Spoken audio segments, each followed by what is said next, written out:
Hello, ladies and gentlemen, and assorted people of the internet. I am James Phoenix, and this is Pez of the Mind. And this is the final video of this year's Summer of Disney.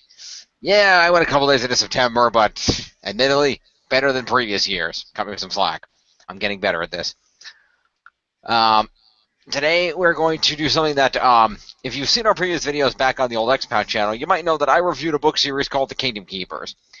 Well, they wrote more, so I'm going to talk about them. Briefly, not nearly in as much detail as I try to do those other ones. Joining me for this, over here, starting from the left, are Chriz the Mole. Hello. And Barkus Shadow. Aye. Okay. So I've only got 2 out of the 3 here I'm going to talk about. I couldn't get the third one again, but that one, I'm just going to focus on overarching events and a little bit of character development, and we'll go from there. There's going to be critiquing because some of this is a little forced, but let's just go through it. Excuse me. So I initially made a mistake when I read these, actually. I read them in the wrong order, and I didn't know that at the time, because this has Kingdom Keepers, it's technically the Syndrome, a Kingdom Keepers adventure. Finders, Keepers, Losers, Sleepers. As you can see, we have the castle in the hourglass there. Yeah.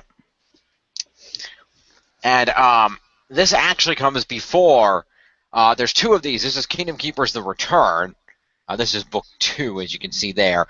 Book 1 is called Disneylands, and that's has a green cover with a Maleficent figure and a dragon in the background. As you can see, this is Tia Dalma and a wolf. Why did they get rid of the numbered thing?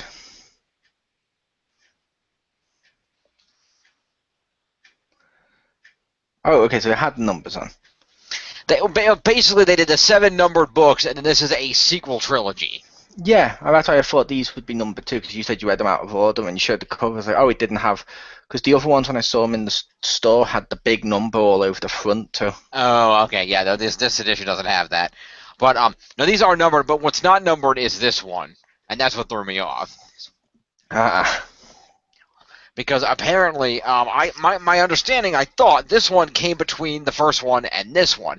Turns out this one actually takes place right after the end of the first series and before the first one of this series. So that's what threw me off. So I ended up reading the first one of this series first, and then I read this one, and then I read this one. Confused yet? So am I. Anyway, so I'm going to go in the order that they are intended to be read for the benefit of the audience. So I'm going to start with this one. Brief backstory. For those that aren't familiar with the Kingdom Keepers, your basic premise is a group of 5 teenagers are hired by Disney to be scanned and provide voice work for a series of newfangled holograms that will be used as virtual tour guides around the Walt Disney parks and other such areas. What they do not know at the time of joining this project, however, is that they were actually chosen for something much more unique and special, and that's that when they go to sleep, they wake up as their holograms in the park and are told by the elderly senior Imagineer Wayne Kresge that they have been chosen to serve as DHIs, Disney Holographic Imaging, or there's another thing that acronym stands for, but Disney Host Interactive, which is what the public knows it as. But effectively, they've been chosen to use the power of the DHI program to fight off the Overtakers, a group of Disney villains that, who, through belief in them over the years, have become real and are attacking the parks, but not in a visible way that normal people can see, which is why they have to be holograms to fight them. It's as weird as it sounds. So, over the course of 7 books, the Kingdom Keepers fought off a variety of Disney villain overtakers, ranging from their general leader Maleficent and the attempted resurrection of their overleader, Lord Chernabog, as well as fighting an assortment of villains out for themselves like Ursula and Jafar, to villains working for Maleficent like Tia Dalma, and the Evil Queen, and just all kinds of other evil villains I had to fight throughout the park. Some of them were animatronics come to life. Some of them were actual spirit things. It was crazy. The 5 kids, in no particular order except the first one, are Finn Whitman, leader of the group, General Disney Savant, and your protagonist for the series. We have Charlene, the model girly girl of the group, but who is also incredibly athletic.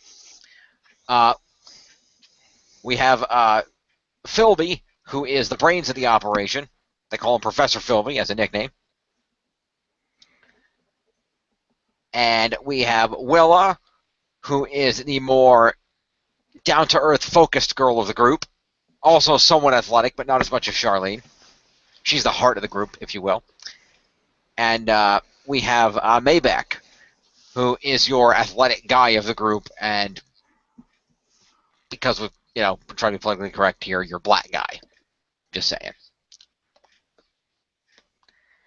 And these 5 came from different schools. They didn't all know each other before this project, but since the time have become very close friends in their adventures trying to survive and fight the Overtakers, whom by the end of Book 7 they did inevitably defeat. After having fought them, starting at Walt Disney World, through all the different areas of Walt Disney World, then onto the Disney Cruise Line, and inevitably ending at Disneyland in California for the final battle against Chernobog on the Matterhorn, which was admittedly badass.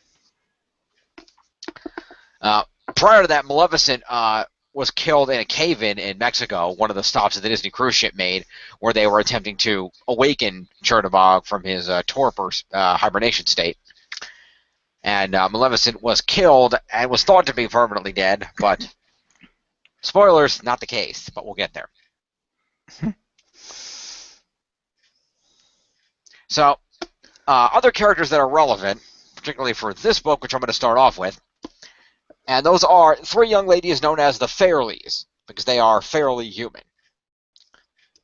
The lead Fairley is Amanda. She is Finn Whitman's girlfriend, and she has the ability to use basic telekinesis, basically push and move things with her mind. We have her sister, Jess, who basically has visions and dreams of the future, or at least pictures of the future, and she can draw them and then interpret them to find out what they mean. They're always right, but sometimes they're hard to interpret. And their third friend, who has appeared more sparingly, her name is Maddie, and she could basically get a general reading of people's thoughts by touching them. It's not like a Vulcan mind meld, but it's not that she could get some vague shots of what they're thinking about. Particularly if she brings a certain topic up right before touching them, they'll inherently be thinking of that topic, which makes it easier to read for that topic. Okay. Let's try to get through this. So we pick up in the Syndrome. At the end of the previous series, of course, the Overtakers were defeated, and our friends, well, let's start with this. One thing we know is that a number of the Kingdom Keepers have been enrolled in the Disney School of Imagineering in order to pursue careers with Disney as time goes on. It's basically Disney College, which, as I understand it, is in fact a real school, but not the version in the books is fictionalized, but there is a real Disney Imagineering school. And effectively, this book is starring the Fairleys. They're the main characters here. They got their own adventure, which was kind of cool. And the interesting thing is that this book actually picks up after the events of, or at least after some of the events of, the first book in this series. But the idea is this was supposed to hint at the events as the girls try to find out what they are, and then reveal them in the first book of this series. Which, again, I knew more what was going on because I read that book first, so I knew what was happening here already, but it turns out I wasn't supposed to. Oops. But we pick up the adventure in this book with the Fairleys, who, after, they are at the Disney Imagineering School, which is in California, near Disneyland. It is, according to this fictionalized version of the world, situated in the building that is the actual Tower of Terror, the building that the theme park attraction was based upon. Yay. It was formerly a hotel. There was a fire. It was burned out. Creepy things. You can look it up. It's the Hollywood Tower. Anyway. So we pick up with the girls in Imagineering School as they begin realizing that the Keepers are not responding to their attempts at communication. They're not answering emails or texts or phone calls, which Amanda finds very suspicious because the Keepers, and as much as they've broken up a little bit since their end of their adventures, are still good friends. Particularly her very close boyfriend, Finn, is not answering her, and that worries her greatly. He's over in Florida. And so the girls launch an investigation to try to find out what the hell happened to the Keepers, because they seem to be MIA.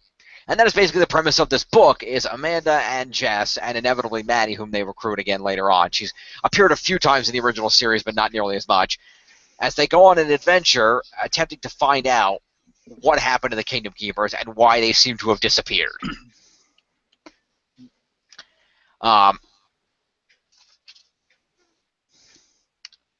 They begin their adventure by trying to talk to the head, Joe Garlington, who is the head of Disney Imagineering, who doesn't want to talk to them and seems to be hiding something and seems to know something that they don't know, and they're not telling. Which, of course, leads the girls to just go on their own investigation, because that's what they do. And they go to, of course, at the end of the series, the elderly mentor Wayne Kresge passed away, unfortunately. So, The hockey player? What? I made a joke. I said the hockey player. Nice. No, that's Gretzky. That's a different dude. It is. It is Wayne Gretzky. Yes. Anyway, so however, Wayne's daughter Wanda is still around, and she had some affiliation with the Keepers before, not to the extent her father did, but he did trust her with some of what he knew. So they go to her and continue launching this investigation to try to figure out what's going on. The other problem they run into while they're investigating is they are suddenly attacked by Larry Luoski, who is a character from the original trilogy. He was a bully at Finn Whitman's school who was recruited by Maleficent to be the leader of her OTKs, better known as the Overtaker Kids. Basically some kids that were granted special powers by Maleficent to basically be evil and get power and be a pain in the ass to the Kingdom Keepers, basically. And attempted murder. And attempted murder. And more attempted murder. We're getting there. But basically, he shows up, and they are shocked that he still has the green eyes that indicate Maleficent's power, which shouldn't be possible because Maleficent's dead. But it seems like Luoski is still acting under, at least he believes he's acting under orders from Maleficent. Whether that's actually true or not remains to be seen. But he shows up and he begins threatening people, and being that he is imbued with powers of an OTK, he's incredibly strong and resilient. So he's a big threat. And he shows up and starts nosing around and threatening the girls. And in particular, they have to try to figure out what the heck is going on. They bring in their friend Maddie, who can read people, as I mentioned, to try to read Luoski and find out what the heck is going on. And they find out that Luoski's plan is basically to find Finn Whitman and kill him, which has kind of always been his plan. That's not really news. That's a good plan. Yeah, pretty much. And basically, they figure out what's going on, and they work with some. They find a couple of allies in their class at the Imagineering school, who are willing to help them with an investigation, and to try to get more information on what's going on. There's a guy named Tim, who is one of the slightly older students that they know. Oh, not the Tool Man. Not the Tool Man, no. That would have been good, but no. That was on ABC though. Disney does own that show. Yep. But And he has the voice that'd of be Buzz. I was about to say that'd be amazing. That means that would have meant they would have recruited Buzz Lightyear. Yeah, that would have been helpful. But and I apologize ahead of time if I get any details wrong, because I'm not going to read through the whole book on the air. We don't have that kind of time. Yeah, you can't even read them in the right order. I know. It's like, what do you expect? You set the bar pretty low already. I did. Anyway. It's low, but not so low that James Cameron can't save us. Yep. South Park reference. Ching. Anyway.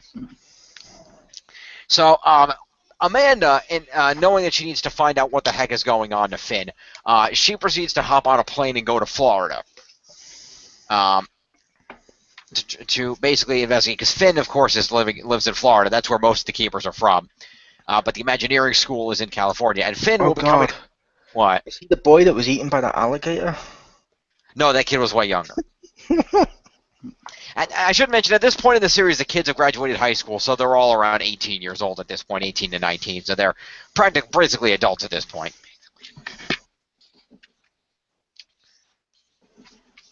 So I said, Amanda goes on a journey to Florida to find out what the heck is going on. And after she finds out that nobody's answering her calls, particularly not Finn, and she heads over to Orlando to try to figure it out. She manages to pull just enough money to get herself a plane ticket and get over there. as this is happening, and she's investigating in Florida and finding out what's going on, Jess has one of her what's what I'm looking for? Premonitions. Yeah, her Premonitions. premonitory dreams, and seeing what she sees in her dreams, she decides to investigate Disneyland on the West Coast because her dreams showed some things in Disneyland going on. So she sneaks into the Disneyland park, and mind you, these guys saved the world from the Overtaker, so they have passes to get into Disney parks. But that doesn't mean they necessarily want them to be there. So she goes sneaking around after Joe Garlington refuses to help them, and she goes sneaking around that park to try to investigate on that coast. Like I said, when Amanda gets to Florida, she ends up attacked by Larry Lewowski, or Lousy Lewowski, as they like to call him, because that's clever, I guess. Basically, they discover what is going on. At first, Finn's mother will not talk to Amanda and wants nothing to do with what's going on. So she recruits her friend Maddie, who again can read people, to read Lewowski to find out if he knows what's going on, and then inevitably to I think she inevitably has her read Joe Garlington too, just to find out exactly what's going on. But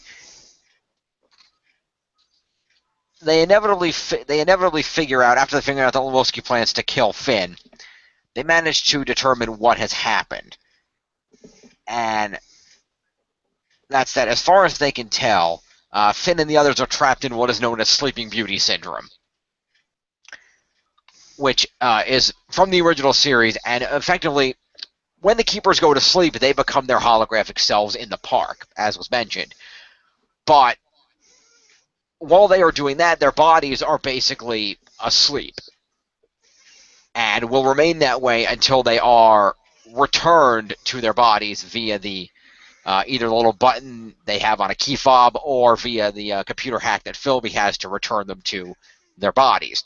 If that doesn't happen, their bodies are trapped in what's known as Sleeping Beauty syndrome. They're eternally asleep until they can find the holograms and return their consciousnesses to their bodies, as it were.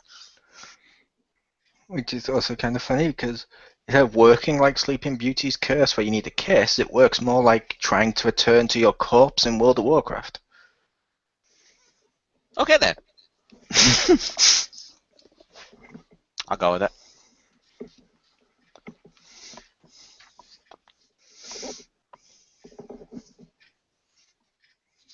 I thought you said you weren't going to read the book on the air. I wasn't going to, but they find out that Finn is in Sleeping Beauty syndrome, but Finn's parents don't want to help. But once Amanda, they don't want to talk to Amanda, but once she figures out what's going on and that he's trapped in SBS, she appeals to Finn's mother, saying, "Look, I've been there. I helped him through this, and he's my boyfriend. I care about him just as much as you do. I want to help. I already know what's going on. There's no point in you continuing to lie to me as much as I'm sure Disney wants you to, because they're trying to cover up the fact that the Keepers are stuck in SBS. Let me help you, because this creepy bully dude with green eyes is going to try to break in your house and murder your son before he wakes up. We kind of need to do something about that." So eventually she manages to talk Finn's mother into helping.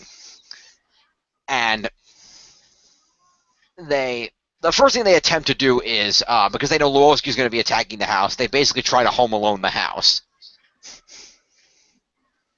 That's just barely an exaggeration, mind you.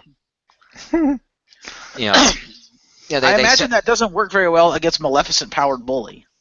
Not really. Number one, he breaks in with an accomplice, a girl who was also known to be a part of the group. So number one, he's not alone. Number two, they set up a few things that should be effective. They block a thing here to trip people and do this, and they managed to rig up Finn's father with a weapon downstairs to attack them, and they just kind of set up a bunch of things to try to do the best they can to make it work. I think, what did they set up? Because Finn's parents didn't have any firearms, but they rigged up some kind of electroshock prod thing. I don't remember how they did it, but they Home Alone some kind of electroshock weapon. And effectively, Lewowski and the accomplice break in. They attack the house. A fight ensues. Unfortunately, there was some slight miscalculation in the situation with the fight, and Finn's dad gets knocked aside and taken out. They try to call the police, but what are the police going to do against Overtaker kids, for God's sake? But Amanda manages to summon enough of her power to throw Lewowski down the stairs as he tries to come up. and knock a bookcase over or something heavy on top of them, and it pins the girl down, and she gets stuck under the debris.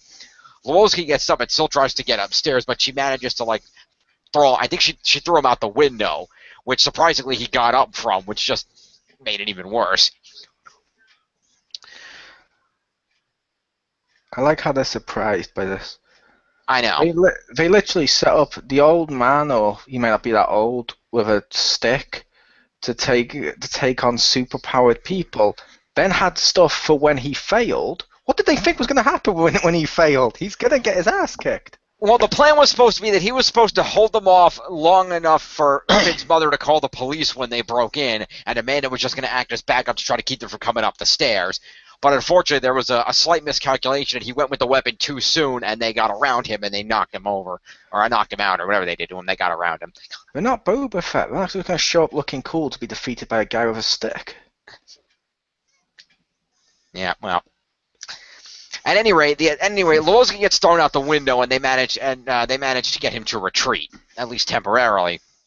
But it's at this point that Amanda goes back to Wanda Kresge, not Wanda Kresge, she was married, but Wayne's daughter Wanda, and basically brings her back to his mother and says, "Look, there's something. The bad stuff is still going on. As much as I know you don't want to have to think about that again because of the horrible things that happen. You of all people, Mrs. Whitman, know how this works because there was a period near one of the 6th or 7th book where Mrs. Whitman got maleficent control too for a little while, although they managed to break that spell. So she knows more than anybody how this stuff works, and basically, we need to move Finn and get him somewhere safe where we can protect him because right now this isn't working." We're lucky we managed. I exhausted myself completely just managing to throw him out a window. We can't fight him off when he's that strong. So they agree that they need to move Finn somewhere, and at the same time, Amanda goes to the homes of the other keepers who are in the same situation to try to get them moved as well. Maybeck's aunt, whom is his guardian, is more than happy to immediately go along with this and volunteers to close down her shop temporarily to go with them and take care of the keepers because Maybeck was stuck in SBS for a while in the original series and she knows what that horror is like and that they need to be taken care of. She's completely on board, so that's a benefit to them. So they get Maybeck and manage to take care of that. Initially, they try to get Philby, and initially his parents won't go along with it. But then after some convincing, they agree that it's for the best, especially after they tell them about the attack at Finn's house. Willa's parents are the ones who are the most refusing of this, and refuse to have her moved.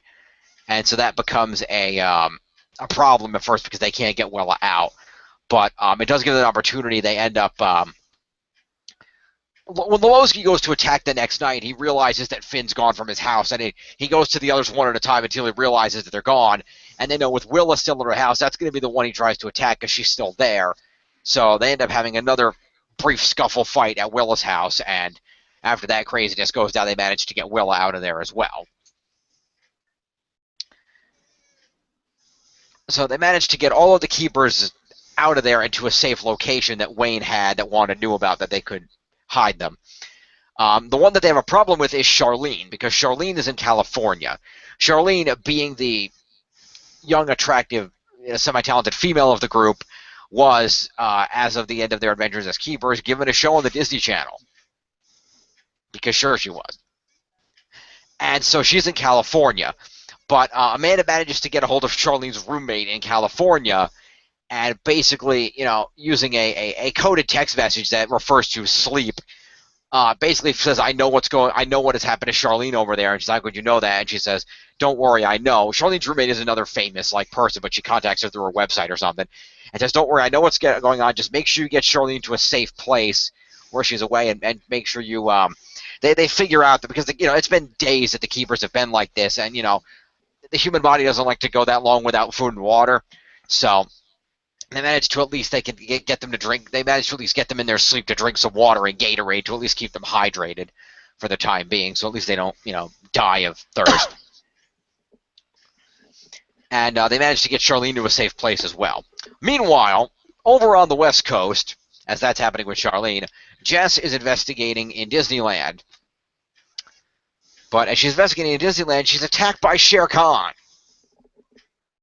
who came to life out of one of the exhibits and chased her all around the park. She was like, oh shit, and she had to run and do a lot of cool athletic stuff and get away from the tiger, and she just barely managed to get away from him. It was very close.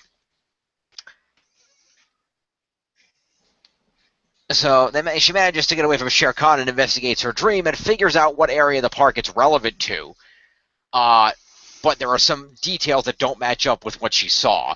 So she ends up in Walt's apartment, which, for those that don't know, in Disneyland on Main Street, USA, above one of the shops, is an apartment which, if you're ever there, you'll know there's always a light on in the window. It was an apartment built for Walt himself, and the light is always kept on as a remembrance that Walt's spirit is always within the park. Kind of a sentimental thing by the Disney company, and that much is true. And it was closed when I was there for renovation. No, I'm kidding. We didn't close it down for renovation. Wrong park. I was just making the joke because most of it was closed down. Yeah, that's true. It'll be awesome when it all reopens, though. It might be. Star Wars Land. Anyway. So as the girls continue their investigation into what's going on, and Jess tries to piece together what she's seeing in her vision, the adventure steadily gets more dangerous as not only are they dealing with Lewowski and his gang, but they start having a worse problem, and that's men in suits showing up, because men in suits is never a good thing. And they deduce through investigation that the men in question are from Barracks 14. The Fairley girls were raised at Barracks, or at least for as long as you remember, lived at Barracks 14, which was basically an abandoned military base converted into a supposed orphanage for children with special abilities like theirs, where they were poked and prodded and experimented on and everything else by the government. And the guys there are not very nice. And somehow these guys are now showing up and chasing the Fairley girls, presumably trying to take them back. So that just adds to the problem.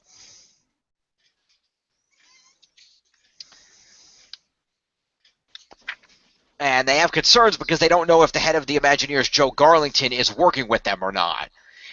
There's some indication that the Disney might be working with these bad guys, at least some of the heads of Disney, so they don't even know who they can trust. Except for Wanda. So, the adventure continues. They manage to get the keepers away, and via they also a further investigation. When Jess gets back to the school, she and Tim conduct an investigation of the basement archives in the Imagineering School, the Tower of Terror, which is guarded by a creepy old guy named Dirk, and some little robot dudes that he built that walk around and shock people that go out of where they're supposed to be because he's a creepy old guy with nothing to do that lives in a basement. They later deduce he was probably an Imagineer that got thrown out at some point, but no details yet. But at any rate, they start investigating files in the basement and trying to find out information on what's going on to try to piece together what's happening. And, well, more of that comes into play later in the other book. But they begin investigations. And they never manages to piece together. They start finding clues after to what happened to the keepers, investigating where they were before they disappeared, what clues Wayne might have left, going through and trying to determine what actually happened. And they end up managing to deduce. They also find a clue that Finn left for them to find on Tom Sawyer Island, which also comes into play down the line. It's a time capsule with some items in it that indicate a little bit of what's happening. They managed to deduce that basically what happened to the keepers is in Walt's apartment there's a music box. And when a specific, it takes little like disc things. That's probably more like an 8-track if anything, but something like that. It takes a thing you can put into it and it plays music, different songs.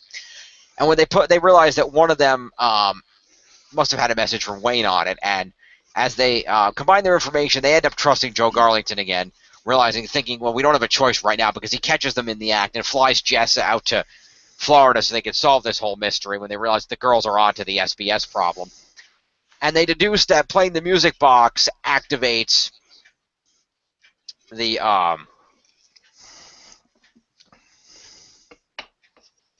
well, let me get there. Again, I'm trying to keep the events in order in my head because the book jumped around because of where it was in regards to the other book. But yeah, they end up figuring out basically the music box activates a special feature of the King Arthur Carousel that basically, if you get on a specific horse on the King Arthur Carousel, you can time travel. If you're a DHI hologram, specifically. And they figured out that via the time capsule that Finn left them and everything, what happened is the Kingdom Keepers somehow, via whatever information Wayne left for them, and they don't know much of it, but somehow the Kingdom Keepers went back in time to the 1950s as their hologram forms, which is why their hologram forms are trapped in the 1950s, which is why their bodies are stuck in SBS. Please tell me they do something cool with that. Actually, it does get pretty cool, but that comes up in here. Yeah, but no, what I was thinking was in Hollywood, in the Disney World section, there's like 50s themed cafes and stuff. I was hoping they actually visit them in the 50s because that'd be cool. They do visit quite a bit. They mostly stay on the Disneyland park, but they do go off campus a few times to see other cool stuff in the 50s. But inevitably, they check the master tapes and they figure out what happened in the apartment and how the time travel went down for the most part. And they they also end up. There's a point where like I said, they're still getting chased around and attacked by all the Barracks 14 guys throughout all this adventure as they try to find clues and piece it all together. And inevitably, near the very end, they piece together the last bit of clues for Walt's apartment. They manage to get there and find out. But then the Barracks 14 guys show up, and they, as does Lewowski, who tries to attack them again. And the Barracks 14 guys show up, and they take them outside, and they see Joe Garlington smiling like, oh no, we were right, he's in on their side. But then he talks to them for a minute, and then they end up, Lewowski attacks, and the Barracks 14 guys knock Lewowski out, and they take him away. And Joe Garlington explains, yeah, you girls have some unique powers, you're pushing in your premonitions, but you see what this kid can do? He's way better than I traded him for you. So they take Lewowski away to be examined and prodded in a government facility, and the girls are, to some extent or another, free to go. And they now know what happened to the Keepers, and they just have to figure out how they're going to get them back. And why Wayne sent them to the past in the first place. How many of the books are you going through? 3 total, but I'm only going to go through major events of these. I'm not going to, because now that I've gotten that out of the way, I can just go through the major details. Okay, you have like 5 minutes. Okay. I'll go quickly. As quickly as I can, anyway. But there's 2 of these. The first one is Disneyland's. This one is Legacy of Secrets. And we find out that Finn, at the beginning of the first book, which those events take place before the events of this, but Finn discovered a final clue that Wayne left them behind after he passed away. Some last message he wanted them to deduce. And the other Keepers don't want to be done with this and move on with their lives, but Finn's like, no, we owe this to Wayne. We have to solve this clue. And he manages to talk the other Keepers into helping him.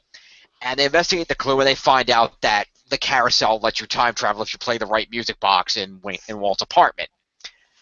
And so, and they investigate this, and the first time Finn goes back in time and ends up on a TV in the 50s, where he runs into who but young Wayne Kresge from the 50s, who in the 50s is like 20, if that. Nice. And so Wayne Kresge doesn't know much, just that an old guy from the future came through and told him that he was going to have to do some important stuff. I don't think Wayne knew that it was himself in the future, as far as they've established. Because they try to, when the Keepers are back there, they try to hide the fact that it was Wayne who did all this stuff to try not to disrupt the timeline.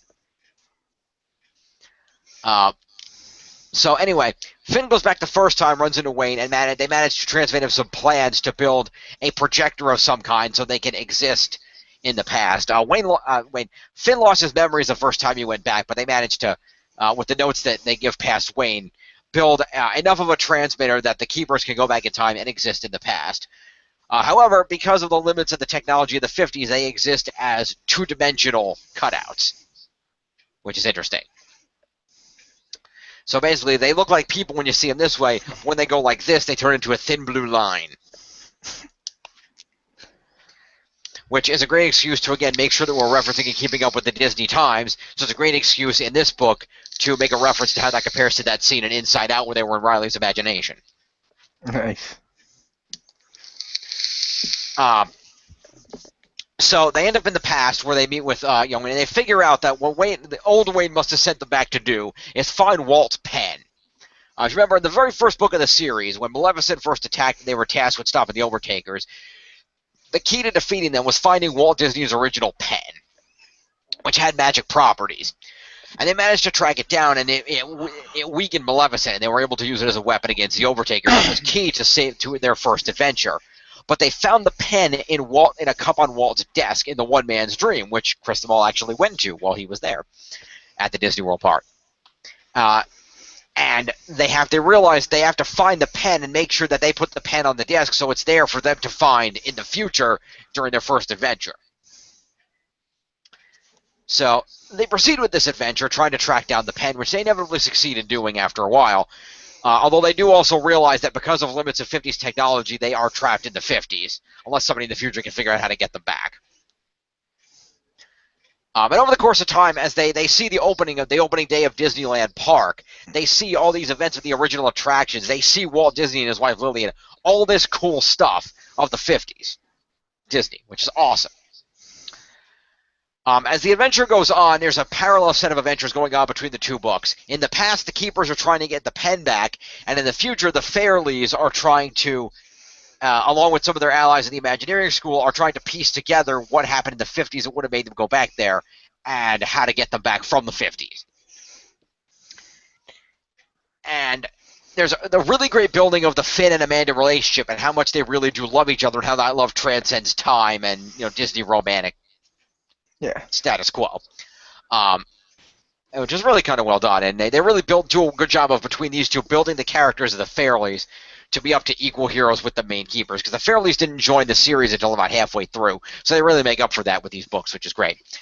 But as the adventure goes on, they've between investigation of the creepy dungeon that Dirk works at under the school, where they find old notes about Disney from the 50s, and what the Keepers discover in the past, as they're all still being tracked down and attacked, because the Barracks 14 guys come back in the meantime, and they're still trying to take people out, because apparently Lewinsky wasn't enough. It's like, God damn it, why won't these guys stop?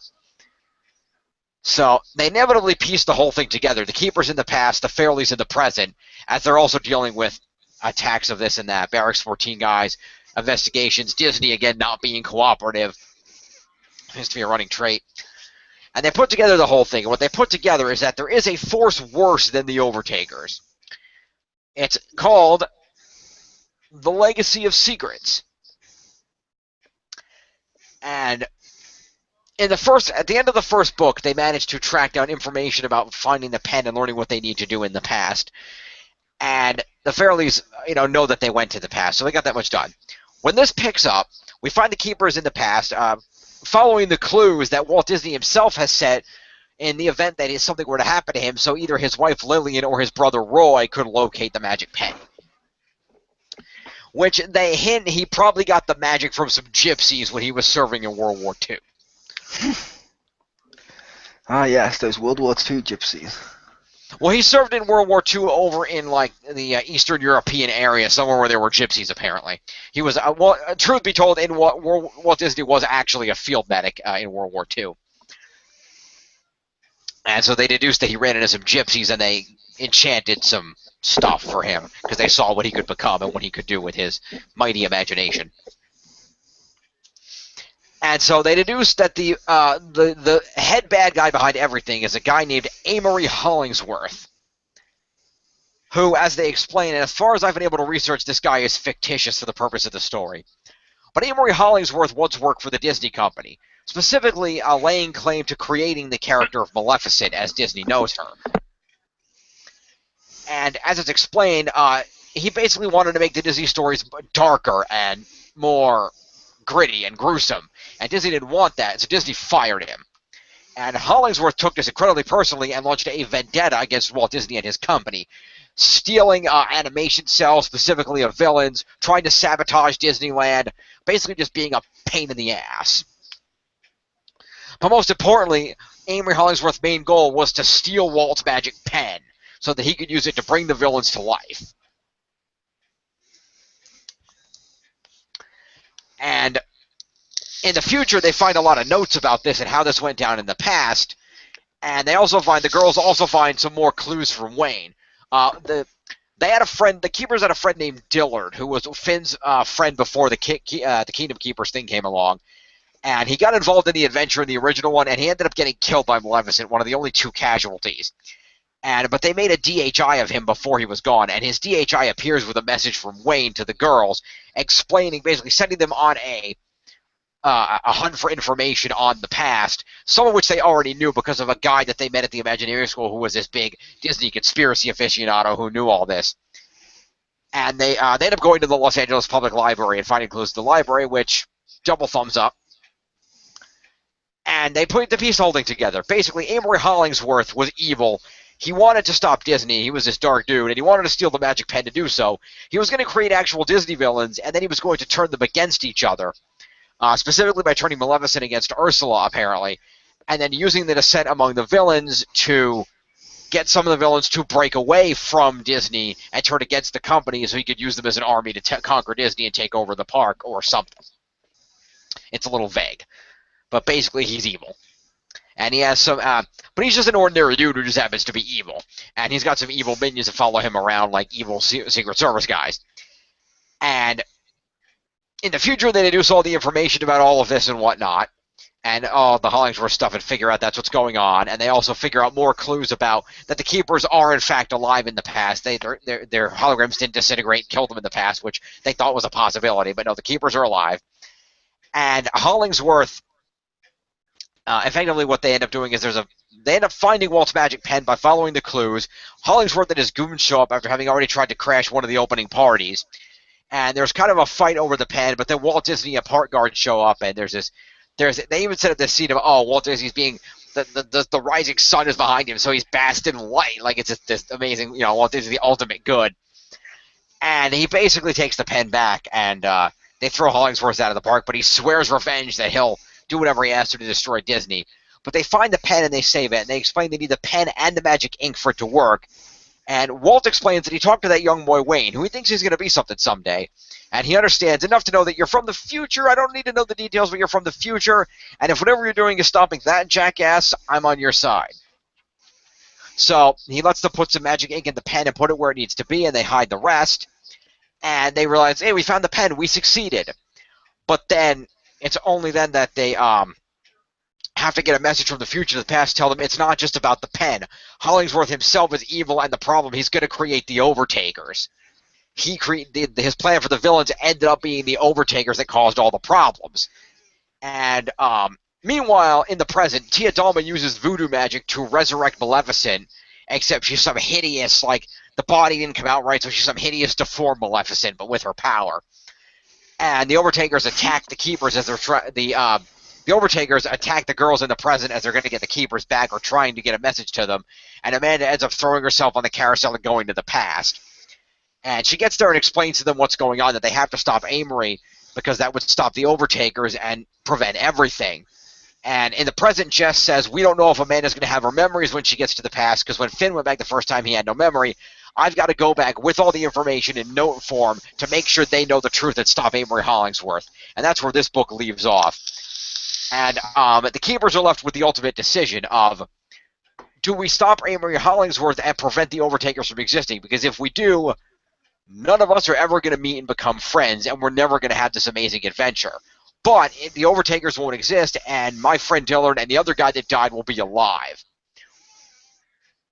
It's like Sophie's Choice. Not really. It's hanging out with someone first. Actual lives. Yeah. Well, it's supposed to be this ultimate decision of, do the Keepers erase everything that's happened by removing the Overtakers from existence before they exist? And Jess will end up in the past with them. And their final book, this book 3, will be the final of the Return trilogy, where they stop Amory Hollingsworth and the evil legacy of secrets once and for all. Nice. So that's where Kingdom Keepers is at now. The last book comes out next year, around March of 2017. I will review that when it comes out, and we'll wrap up what I believe will be the end of the Kingdom Keepers series. But if Ridley Pearson has more ideas, we'll see. Literally a different place than I thought I'd go. Yeah. For the following sequels, I thought I'd go to like Disney Tokyo and stuff, and go to the worldwide parks and do it that way. You would think. But it is interesting, because when they go to the past, we see a lot of like the opening of Disneyland. We see a lot of things in the past. There is a point where Finn goes off the campus to the actual burned-out hotel before it got converted into the school. And he finds like there's actual ghosts in there, and some of Hollingsworth's minions are like hiding out in there. And he manages to find the room that Jess and Amanda live in the present, and he carves the initials in the wall so that it forms in the present and they see it. And him doing that and the ripple forming in the future is what triggered the Dillard hologram to give them Wayne's message. So that was kind of cool. They connected it all together. And they really make the 50s seem realistic, too, because, you see the limitations of the park. They point out the fact that, the keepers say, well, a lot of this seems really, not a big deal. Like, oh, it's horse rides or cowboys or this, or oh, this and that. Except for the, only the stuff in Fantasyland, like the Peter Pan's flight, really show what it will become. And they have to point out that, yeah, but we have to remember, this is the 50s. This was all really big back in this time. It was a novelty. This kind of thing didn't exist back then. It was a big deal to everybody. And, they have to try to think in a 1950s mindset. And they don't shy away from some of the harder things, too, like the fact that there are a number of racist reactions to Maybeck in the story. Because, black people weren't all that accepted in the 1950s. Yep. So there's this kind of situations where he's, there's a point where like he has to be dressed as a worker because that's the only way he can be expected to be in the park. If he's one of the workers, because a black guy would never be a guest in the park. And there's a scene where he's with Charlene, and they're like, wait, what's that black dude doing with that young white girl? He must be trying to do something. Or we got to stop that guy. Sounds like at least they put details in it, which sound cool. Yeah, and they do further develop a lot of the characteristics. Like I said, Finn in particular, they develop him more as the leader. He's always developed as the leader, but they show why he is such a good leader. Because he knows his friends so well. He knows their strengths and their weaknesses. There's a point where he goes to this in his head, saying, I know their weaknesses. Maybeck's shyness, Philby's overconfidence and slight arrogance. Maybeck's Maybeck's overassuredness. He knows all his own sometimes doubt in his abilities. He knows everybody's weaknesses, but he knows he has to step up and be the leader, because if he didn't, Philby would end up taking over.